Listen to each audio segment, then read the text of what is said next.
And we begin this morning with a look back at the Russia probe. We are taking a closer look this morning at the probable cause and whether there, in fact, was probable cause to start a criminal investigation into Donald Trump in 2016 and 17. We know that the special counsel found no collusion, no obstruction. We also know that the Obama Justice Department and FBI spied on the Trump campaign. These are facts. But was there a legal predicate, a probable cause, to justify spying one political campaign, spying on another political campaign? This is what Attorney General William Barr says he is investigating right now. Now, so far, the FBI has claimed that it launched an investigation into Donald Trump in the summer of 2016 and spied on members of his campaign because of this man, George Papadopoulos, and a conversation that he had with an Australian diplomat. We are taking that right now directly to the source. Joining me right now is George Papadopoulos, former Trump campaign aide, author of the book Deep State Target. George, it is good to have you on the program this morning. Thanks very much for being here. Thanks so much for having me, Maria. I want you to take us back to how this all began, because when you and I were talking about what you went through, it was actually stunning to me in terms of the level of people that reached out to you. First, before we go through this timeline that is really stunning, and I want our viewers to focus on this, I want to ask you, have you ever been to Russia? I've never been to Russia, no. Do you have any colleagues, associates that work in Russia or for the Russian government? Absolutely not. In fact, I was working at a neoconservative think tank for 5 years leading up to joining both the Carson and Trump campaigns, and I was in the energy business. Okay. So as an American doing those two things, you're not working with the Russians at all, and you're not promoting their interests. All right, so let's take it back to the end of 2015, and you are working with the Ben Carson campaign. We've got this timeline here. You are working for Ben Carson. You wanted Ben Carson to win, but you decide you want to give Corey Lewandowski a call, who is running the Trump campaign. You say you're interested in joining. That's right. Actually, I had reached out to Corey Lewandowski even before Carson, I think around June or July of 2015. I just thought that Donald Trump was going to end up being the president. I thought he was going to end up choosing Marco Rubio as his VP, but and he told you they weren't hiring yet, that he would get back to you.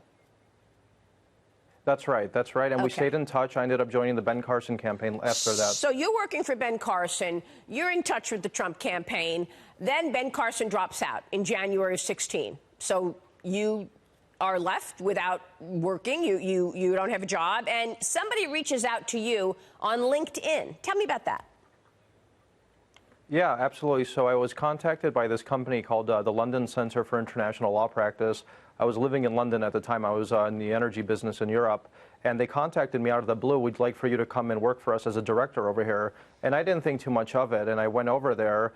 And this company ended up being some sort of spark that ended up probably changing my life and the last 2 years of this country, because they're the ones that introduced me to this mysterious professor in Rome, Joseph Mifsud. Okay, don't get ahead of ourselves. So you're working for this center. We learned later that this center actually has worked with the FBI in the past, right? Absolutely. So all of the officials that I was working with at this company were either connected to, Western governments, Western intelligence organizations, or some of the top partners at the top law firms in the world were affiliated with this company. There were absolutely no Russians whatsoever at this company. And they reached out to you on LinkedIn. That raises some red flags right there, because I'm wondering why a company working with intel agencies regularly, including the FBI in the past, reach out to you on LinkedIn. Why you? Why did they reach out to you working with Ben Carson? I'm just wondering if, in fact, more people were spied on, like Ben Carson's campaign, but we'll get to that in a minute. They reach out to you, you start working with you. You accept the job. I do accept the job. I get there, and within 48 hours, I'm a director already, which didn't make sense to me. It seemed like it was a fabricated type of position there, just to get me in the room and to meet various people and for them to introduce me to various officials around Europe and even the United States. So it seemed like it was some sort of front company and front job. So fast forward to March, when you decide you are, in fact, going to join the Trump campaign. You go back to your colleagues at this center and you say, I'm leaving, I'm quitting, I want to go work for Trump. And then what happens? Yeah, absolutely. So I tell them I'm leaving, and they're all furious. Essentially, they're telling me, "Are you crazy? You know, you have such high-level connections here in Europe and then in D.C. Why would you go and work there? You just finished working on Carson's campaign. He dropped out. Trump's obviously not going to win." Okay, but you decide you're going to do it. You're going to do it, and they say what? Yeah. And they're just furious. And they say, well, if you're going to end up leaving us, before you go, we need you to go to Rome with us because we have some people there who are going to help you on the campaign. And at the time, I didn't think anything of it, and I went to Rome with them to this university. Okay, so you go to this university in Rome, and you meet some interesting individuals. Let's talk about that. One of those individuals is this gentleman named Mifsud. Tell me about the people you met in Rome when you're still working for the London Center of International Law Practice, which, of course, reached out to you on LinkedIn to get you this job. And you meet, and they convince you, before you go to work for Trump, you got to go to Rome. Absolutely. And as soon as I get there, I'm basically greeted by the former Italian foreign minister, Vincenzo Scotti, very high-level Italian officials who are affiliated with this university. I suspect there were likely FBI, CIA people there, too, because the CIA and the FBI trains at this university. You meet Mifsud, and you start having meetings with him.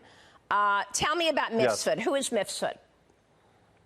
Yeah, so I'm introduced to Mifsud by the former Italian foreign minister Scotti and this company I worked for. And Mifsud basically is the overseas professor that Bob Mueller falsely characterized to the world as some sort of Russian cutout who was trying to conspire with me or collude with me and provide information that the Russians had Hillary Clinton's emails. Now, he drops a bomb on you in one of the meetings.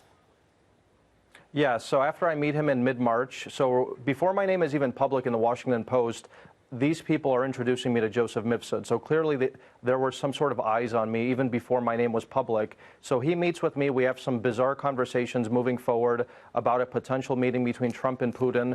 He could never introduce me to anyone of substance in the Russian government or anyone of substance in general.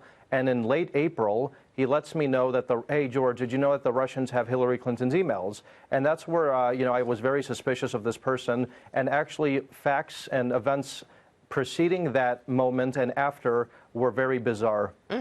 So he tells you Russia has emails of Hillary Clinton's, and this is the bomb that you feel was the whole reason that they wanted you to go to Rome to meet him, because they wanted him to tell you about these emails that Russia had of Hillary Clinton. Is that right? That's absolutely correct. I think this person was some sort of plant. He's been outed recently living openly next to the U.S. Embassy in Rome. He's being protected actually by Italian intelligence right now, so they didn't and he's want gone missing for 2 years. They wanted you to go back and tell Trump about Russia having Hillary Clinton emails. Did you do that? Absolutely not. That wasn't my job. You hear a lot of gossip and strange things when you're in these circles. And the last thing I was going to do was go and talk to the campaign about something that I thought was illegal. Now, what happens next is really interesting to me, because over the course of the next 4 weeks, first you get the bomb thrown in your lap from Mifsud that he tells you Russia has Hillary Clinton's emails. You don't do anything with that information, but you think he's hoping you will. But in the next month, you get outreach from lots of different intel people. Is that right? You are contacted by U.S. intel officials, British intel officials, Australian intel officials. What was that all about? Oh, that's a great point. So actually, April 15th, the Australian government reached out to me for the first time. April 26th, Joseph Mifsud tells me this information. May 2nd, I have the British government reaching out to me from this man, Tobias Ellwood, who was the number 2 at the British Ministry of Foreign Affairs, where he wants to have a conversation with me and get to know me a little bit. May 4th, I'm contacted by 2 officials of the DIA at the U.S. Embassy in London named Gregory Baker and Terence Dudley.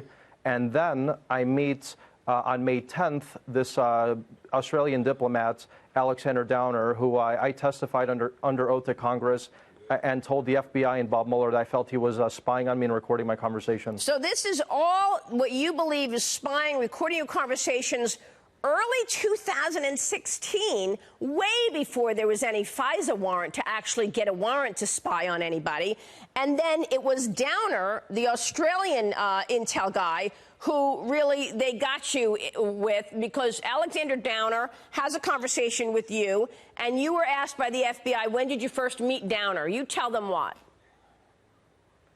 So the FBI, so basically the FBI interview was, I brought up Joseph Mifsud, and I brought up this whole idea of who told me this information about emails, and then I got caught in a perjury trap, and actually that was my charge. I got charged with, I guess, lying about when I met this person. So this is what this whole case was really about. It was a complete setup in a perjury trap, but you know, the information that I have now, and after I testified to Congress, I'm pretty sure there are a lot of recordings and transcripts of between myself and a lot of these assets, and I'm very hopeful that these are going to get public very soon, and the president is going to start declassifying this material. So you told the FBI you believe you met him in March when in fact you met him in April, and that was the perjury. So you went to jail for what? How many nights?